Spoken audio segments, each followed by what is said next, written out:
Hey, we are live, and this is Engaging Personalities. My name is Anders. I'm founder and CEO of Engagify, and we're going to be talking about engaging with our voice here today. I'm going to have a special guest on in just a second.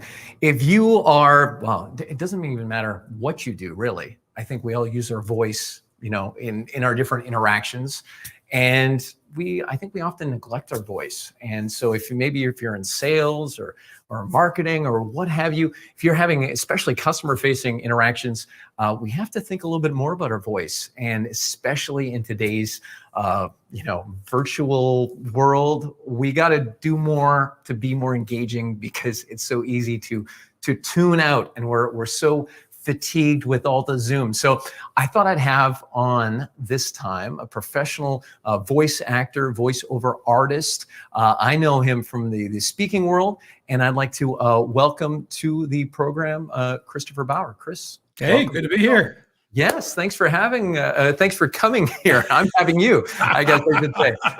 So, Chris, we've been so careful. We kind of had a pre-call, a talk, say, hey, let's do this. And I was like, don't talk about stuff too much, because I just know we're going to have a lot of fun here and some interesting things. So I do want to kind of, talk first off, and I kind of alluded to this a moment ago, is that I think we neglect our voices, or we take them for granted. And what's your take on that? Do you feel the same way? Again, the simple answer is yes, obviously, and I also wanted to actually really underscore one of the things you said in the introduction, which is, the things that you and I have talked about before this conversation, and I think we'll talk about in this conversation. These not only are they not specific to voiceover and voice acting. If you use your voice, and all of us use our voice in our businesses one way or another, right? And in our personal life, obviously, as well. And taking care of your voice is really no different for anyone, right? We need to be able to say what we need to be able to say, and you can't do that if you're neglecting your voice.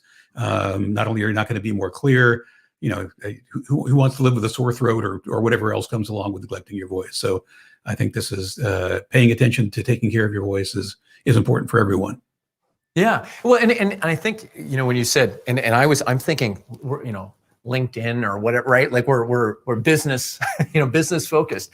But yeah, we use our voice in our personal relationships, and also the fact that influence and persuasion. That's kind of, people sometimes got to be tricky about that. They don't want to make it sound like manipulative or anything. But you're trying to sell an idea, and even if it's which restaurant you want to go out with your spouse, right? Everyone's always selling something in that sense. Using our voice and influencing people. It's not just the words we say, right? It's so much more about how we say it. And whenever, I see voice acting, people don't realize how many different ways you can say something, right? Like, yeah. And of course, as kids, right? We play with words all the time. And it's one of those many things I think as adults we tend to kind of put away because it seems, I don't know, juvenile or at least immature, or sort of what's the purpose in doing it. But if we pay attention, any sentence that you can come up with from one word sentences up, you can put emphasis in different places. You can obviously have a change in emotion. You can have a change in modulation. And all of those things, it doesn't take a trained actor to know, are going to influence how the message is heard. What's retained about the message, how sticky it is, to use the current jargon, and because of that, what kind of impact it's going to have.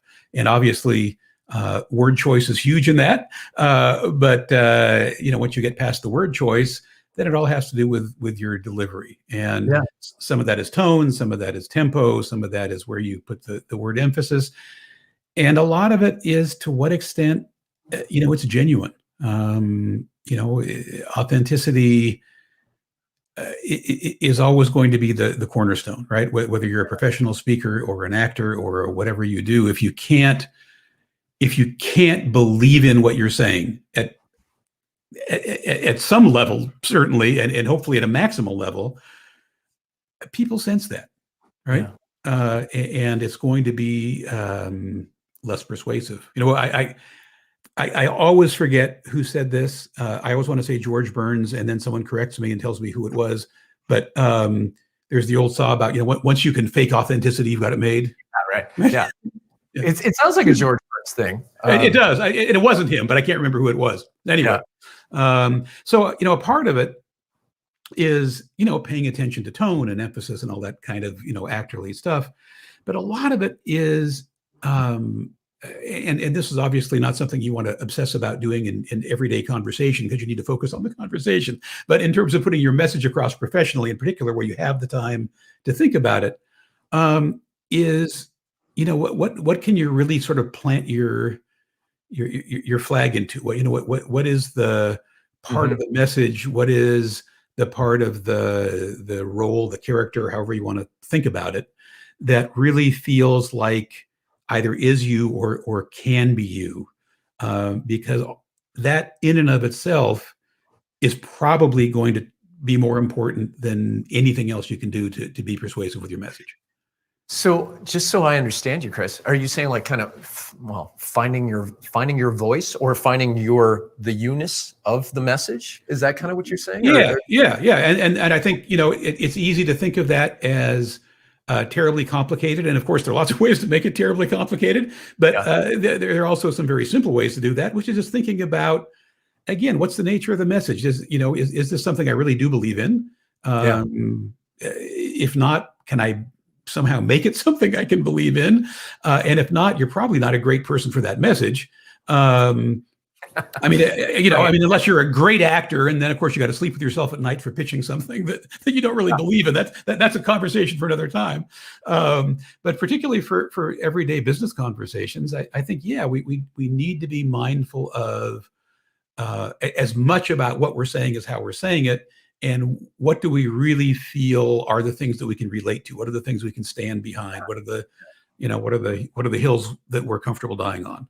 Yeah, and that brings up so many things. The way when you mention that, because I've been involved in a lot of virtual events lately, whether it's emceeing or consulting and different things, and I'm seeing sometimes people are reading the lines, right? And there's something about, even though you wrote them, as soon as you start reading them, you fall into this kind of cadence of just saying the words, and the emphasis kind of falls out of it, because you're not in it, framing it. You're not just like how I went like this, framing it is that I'm putting emphasis on it because I had to think of the word and then I nailed it, and it's creating dynamics within that.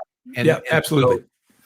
So that and the same thing can happen with over rehearsal, right? You just go over something and over something because you don't want to use the paper, and then it's just so rote that I think people can often tell. Now, I realize, as you and I are talking about this, for those people that don't do a lot of speaking or are afraid of speaking, we're probably making it sound more anxiety provoking than it needs to be.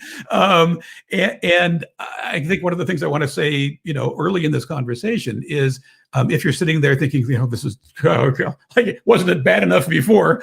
The things we're talking about, Anders and I think with a little bit of thought and a little bit of practice actually makes speaking and persuasive speaking much easier, right? Because if you're focusing on what's the core of the message and what part of it can I relate to, it's much easier to really have a persuasive conversation with your audience, right? You're not so focused on the words. You're not so focused on where do I put the emphasis on this word or that word, or all the sort of technical or semi-technical parts of presentation skills. Yeah. Well, and another thing that you brought up when you're talking about finding the kind of the you-ness or the uniqueness in it, and the authenticity piece. At Engagify, we have a training called Presenting for Profits, and there's 5 things that we anchor to our fingers, and the ring finger is actually heart. Bringing in the passion and the connection and the congruence and all of that to what you're presenting. And I find so often we speak from our heads, especially in tech or things that are maybe a little bit more heady, right? Cerebral. Yeah, cerebral, exactly. And I talk about, just bring it down, like bring your voice down and really feel the things that you say. And this is so foreign for a lot of people in that.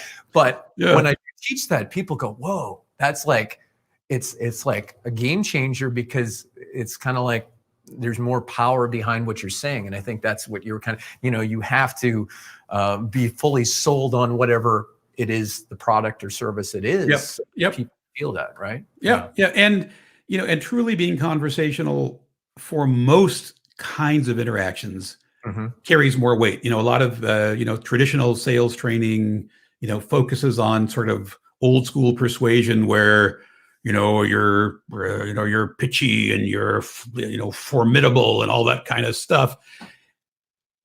And I'm sure there's audiences for that, and there's audiences where it's appropriate. But I think most audiences, I was going to say, especially today, but I think it's probably always been true, would much rather have this kind of conversation, would actually really feel engaged. And I mean, one of the funny things, when I do auditions for particularly like commercials, for example, these days, I don't know, 80, 90% of them say, we want a conversational approach to this.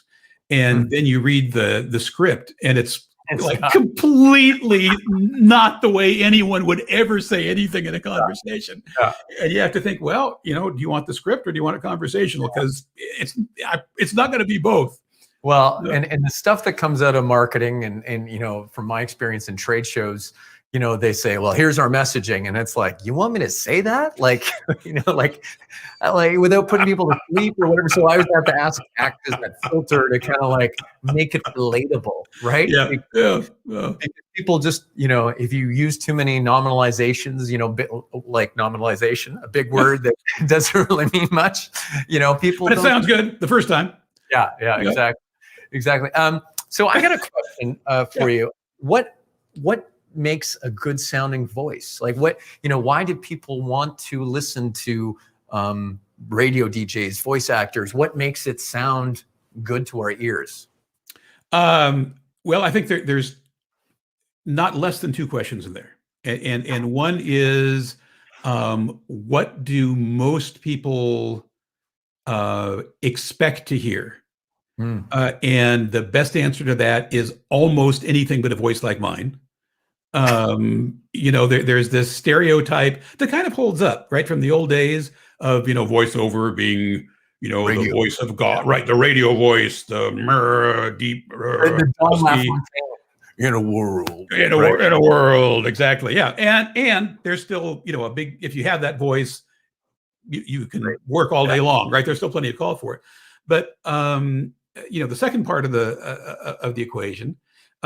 We sort of talked about before that, in this changing days of sort of greater emphasis on relatability, what people want is a voice that feels like it's genuine, right? And that much of the time is different than the voice quality. So, for example, I joke about it, but I've got a very atypical voice for voiceover in particular, which usually wants much more resonant voices. Mine's, a little gravelly and it's slightly nasal and all kinds of things. They say don't ever do voiceover if you have this kind of voice. But there's kind of a place for everyone, right? Because different messages call on different types of voices. So it really does come down more to, can you put across the material, whether in the speaking world or in advertising or in narration? Are you able to convey the information in a way that people, number one, understand the message? Right. So some of that is timing and pacing and cadence and all that kind of stuff. And in a voice that is going to stand out in the right ways. And by that, I mean a couple of different things simultaneously. One is, again, about emphasis and cadence and all that. But they're also, when you begin to listen to particularly commercials and narration, which I didn't listen to all that carefully until I started doing this professionally, you'll notice there are lots of really fairly unusual voices. The kids that all got picked on in school because they had the high squeaky voice, or the kind of slightly, slightly reedy voice, that's kind of up in here. And the reason you hear those so much is because they stand out, right? If you have that kind of voice, but you can enunciate clearly and your tempo is good. If there's a music bed, for instance, it's going to stand out from the music bed. If there's background sounds, a lot of times a voice like that is going to inhabit sort of a different frequency range than the rest of the sonic material. So it not only gives the commercial or the narration more character, but it literally can be heard better without lots of messing around in the studio because it's just in a different, it inhabits a different space. So in trade shows, we would work with, what we call engagement specialists, who are people who help bring people into the booth. And trade shows are so loud. And there's a few engagement specialists that I have in mind, these women that have these voices that just cut through like the din of the room. And it was always just like fascinating to me, and they're very effective as well. Yep. So, there's those kind of just perfect, pieces to that. Now, your voice, you're kind of, putting your voice as being atypical, or talking about that. I mean, you have a genuineness to it. And it's so funny to say that, because I mean, anyone who's I'm faking it well. Yeah, no, but like anyone who's expressing themselves authentically should have a genuine voice. But you have kind of like, there's something about that I don't know. Sometimes you can't put your finger on it, but you know it when you hear it, kind of thing, right? Yeah, I mean, and thank you. I mean, that's what I strive for. So it's like, because it's certainly not the quality of my voice that that typically gets me work. Now I do more and more character stuff, and they're which is I'm not formally trained in, so it's been kind of strange to me that I'm getting that work. Mm-hmm. And there it does have more to do with the quality of your voice, and you have to be able to embody these characters and be persuasive at the same time, which is but that's that's a whole different level that most of the world really needs to strive for. Sure, exactly. I just put up with this comment from Harrison Carroll, and Harrison is like was a trade show magician, for many years, and probably worked his share of trade shows without a microphone. So I'm getting hoarse just hearing you talk about it. This man knows how to project right here. And he may comment more about it in a second here. But yeah, definitely, our voices. I asked you what makes a good sounding voice, and it's that mixture. Like resonance is something that comes up a lot of the time. People talk about that. Yep. Can you talk a little bit about what is resonance? Because I think there's parts and elements of the voice that we hear about, but we don't actually know what that means or what we could do about it to make it sound better. Well, remember, just to wildly simplify a super complicated set of things, our voices are very literally a whole set of resonators, right? So it starts with vocal cords vibrating, resonating, up into all these chambers. So we have our chest as a resonator, and our sinuses are a resonator, and our cheeks are, it's just like this whole series of places where the voice kind of ping pongs around, right? And until it comes out in whatever waves, sound waves leave our mouth. And so, a part of what we have, all of us to some degree, is to really focus on those different resonators, to shift the tone of our voice, to shift the quality of our voice, to shift how we project. It certainly affects our clarity. And so, one of the things we hear talked about a lot in the voice world, and in singing, certainly as well as in speaking, is learning, for instance, to talk more from your chest, which, can often be a little bit lower, but it's a different tone if you're focusing on speaking from down here. Or, if you're more nasal up here, I mean, that's something you can control just simply by, sort of pinching up here. And if you change, obviously, the, how you tighten or loosen your vocal cords, that's a whole different kind. So all of those working together. And of course, and the whole is greater than the sum of the parts. But slowly, surely, you can concentrate on those one at a time and learn to control them better. And that's going to affect voice timbre. It's going to affect the range of your voice, if that's important to you. It's certainly going to affect how well you project breathing. That's one of those topics where there are very different schools of thought, and there are all sorts of breathing techniques that actors use. That you sort of become a disciple of one or another often, because they all contradict each other, which tells me probably no one really knows what they're talking about. But if you find one which doesn't mean they don't work, it probably means they all work some, and you have to get some training to find out what works best for you. Yeah. I've never met anyone who's really liked the sound of their voice, partly because we hear it differently in our heads than what outside, right? So that's always kind of disturbing. You're like, Yeah, what? yeah. Who said that? Yeah, like, oh. Oh, I mean, I've done enough of this kind of stuff and video work and everything that you're like, okay, I kind of know what I sound like. And but what are some things that we can do to sound better if we want to sound better? Because I think I used to do so much work in Vegas, right? Used to, because no one's traveling, but there's those pleasurable tones of the of the video machines. Like you come down in the elevator and you're like, oh, I'm in the casino. And they work long and hard to make those inviting. Right, and it's engineered so that we want to hear that. And literally engineered to make sure you want to hear it. Yeah. Yes. Yeah. I feel like, you kind of talked about nasal, voice, right? And if you have a more nasally voice, it has kind of more of a grating, character.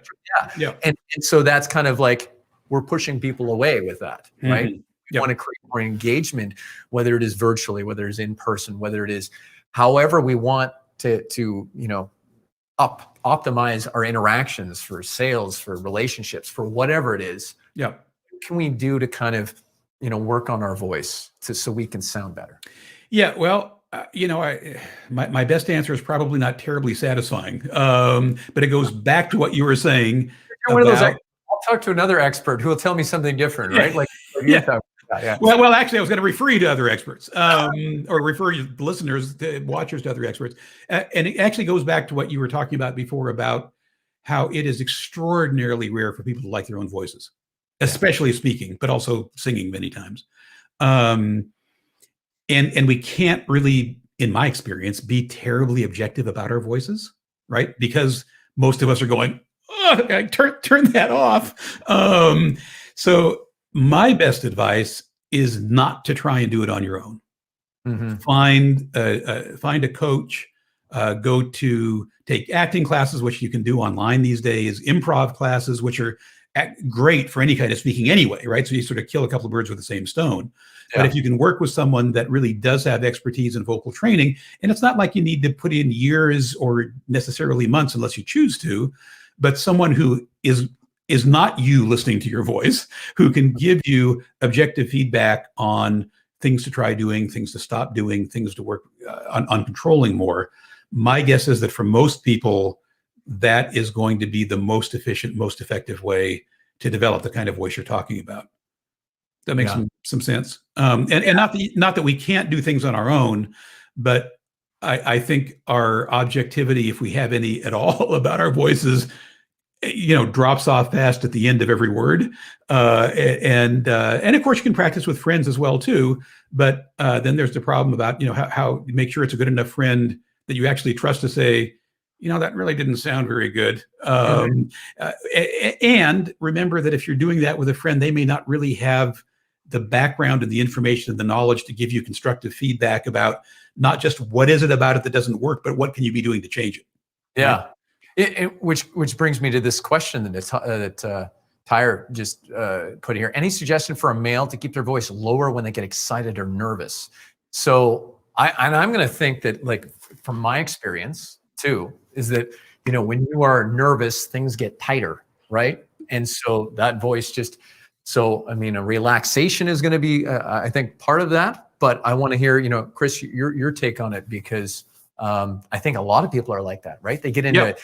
Maybe and they speed up, and that's the other thing that happens with anxiety is we tend to get blah, blah, blah, blah, blah, blah, blah. And not only do we make ourselves less intelligible, but it's not a major extrapolation from some of the social psychological research to suggest that as we do that, we likely are also making ourselves more aware of our own anxiety, which is actually fueling the anxiety, and it takes on a life of its own, right? So one of the first things may sound a little counterintuitive, but it would be to focus on slowing down. And that buys you a couple of things, three things, at least I can think of simultaneously. One is you're not going to sound as anxious, even if you're still just as anxious. But number two is going to stop that kind of runaway train thing about cueing our anxiety and becoming more anxious and voice going. But it also ties into, Anders, what you said about relaxing and breathing, right? That if you're sort of being conscious about slowing down, that also gives you time to breathe more deeply, which is in and of itself relaxing. Maybe gives you time to cue yourself to drop your shoulders, which a lot of people don't realize that induces a minimal but demonstrable relaxation. And by the way, let me very quickly say here, if you're going to do that, this is a kind of a sort of neo quasi pseudo Zenish process that what you have to do is allow your shoulders to drop. If you force them down, that's every bit as stressful as if they're like up around your ears, right? So just allow yourself to drop them. And it's the same thing with mastering anxiety in general, right? If you're trying to make yourself not be anxious, you're simply making yourself anxious about something else, right? You can't try to stop trying, right? Right. Like right. You can't will yourself to not be anxious. And I know we're sort of we're going around the block to get next door, but controlling what I'm trying to say, I guess, in an incredibly long-winded roundabout way, is the first thing to do to control your voice when you're anxious is to work on controlling the anxiety, right? And then short of that, slowing down among all those other things will also give you time to try and let your voice relax a little bit, speak in a calmer voice, a slower tone. You're not talking like this and again, sort of winding yourself up. But if you just try and be conscious of having a maybe slightly lower, slightly more relaxed tone, it's even if you're still anxious, you're going to sound less anxious. Among the advantage is at least for most people, and your mileage may vary and all that, but because of that same social psychological principle, if you're sounding less anxious to yourself, that's also may in fact be helping you be less anxious. So the hope is that not only is it not feeding on itself, but the reverse is happening, and you're doing all these things simultaneously to reduce the anxiety in your voice. Right. Because there's some like evolutionarily things. I'm not even using the right word. See, it's not the words we said. It's not the words. It's how we say them that's important. That high status, low status, dominant alpha male, submissive beta. These kind of interactions or dynamics, I should say, are happening. Right. That's when we look to leaders and leadership, if they have a good voice and they sound like they're in charge, right? We kind of go, right? I'll follow you. Yeah, and I know that's the case too. Like when I first started doing trade shows, and when you try to hold a crowd of people at a trade show booth, like first you got to stop by stopping a few of them, and if you're kind of like, hey, do you want to stop? And you're doing can you do like. That sound was not, and my mentor, who sometimes comments on this, and Harrison would know too, he had Joel was just like, boom, we're doing this, we're gonna do this show. Authoritative. You're gonna want to stand right there, and it has this like, and people are like, oh, okay, yeah, I want to follow that, I want to look at that, and you have to be present.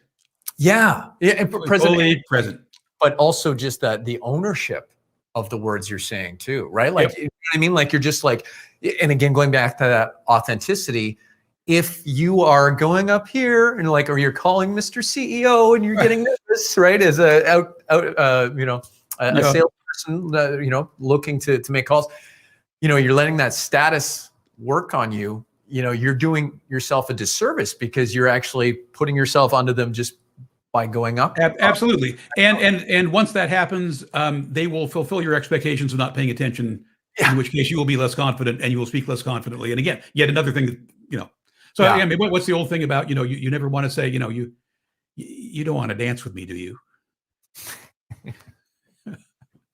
Right. Why plant the seed that people are not interested?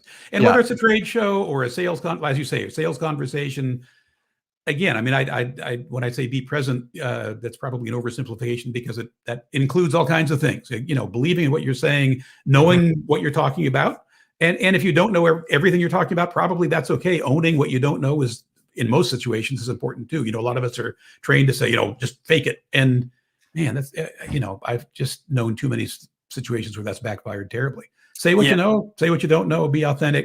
People are interested in hearing what you have to say and how you have to say it. Exactly. Wow. We talked about this a little bit before just we came on air here, Chris. We're talking about explainer videos because we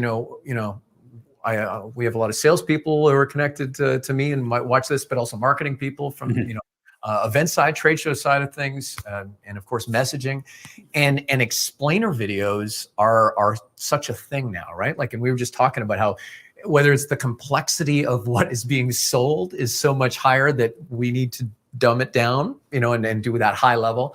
And I know you're doing a number of explainer videos. What is it that, people are looking for in that kind of explainer video voice? Like what is it that, in your opinion, what do you think? Yeah, well, I mean, number one is clarity, because it is, whether you think of it as dumbing down or ultra simplifying or ultra focusing. And I mean, you hear all the jargon changes daily, but it's all about how can we put this idea or this technique or this technology across in like 60 to 90 seconds so that someone who's already distracted cannot help but understand what we're saying, right? So clarity, in my experience, trumps tone, right?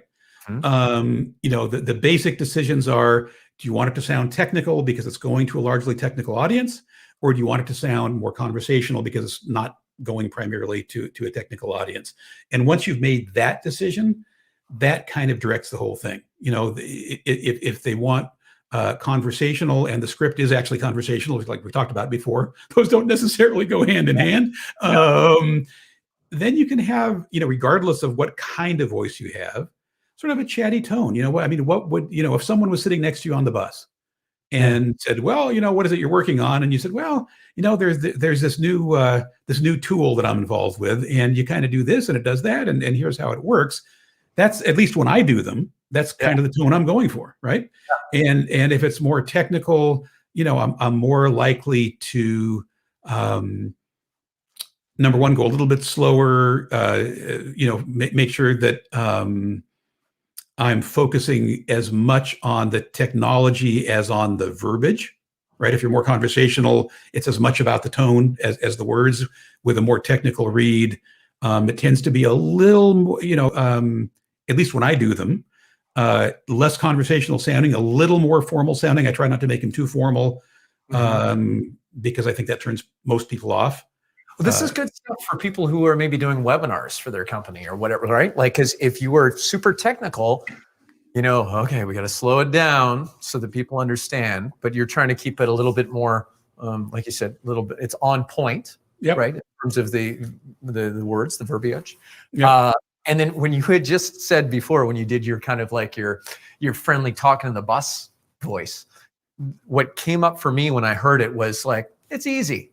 Like it has this kind of like laid backness to it that brings across. It's easy. Here's how it's going to help you. Your life is going to be so much better, and not in a salesy way like you might be asked to do with a commercial, but sort of matter of fact. Just it's amazing how helpful this is. Or here's what it'll do faster, better, all that kind of stuff. That in fact is very frequently a part of a commercial. But a commercial is more likely to be more kind of staged and, I don't know, formal, for lack of it. I'm sure there's a better term, but that's what comes to mind. Now, the other thing too, you mentioned about, webinars, for example.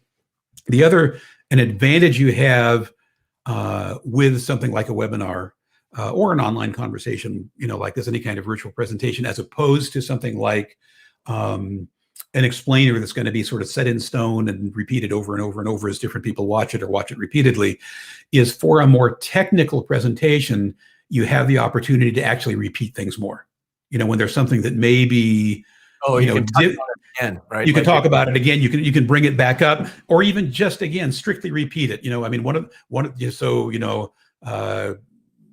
X is important in the process of whatever, and I want you to really keep that in mind, that, or write this down. X is, so not only do you have the tone you can work with, but you have much more leeway to really sort of underscore the stuff that's most important to stick.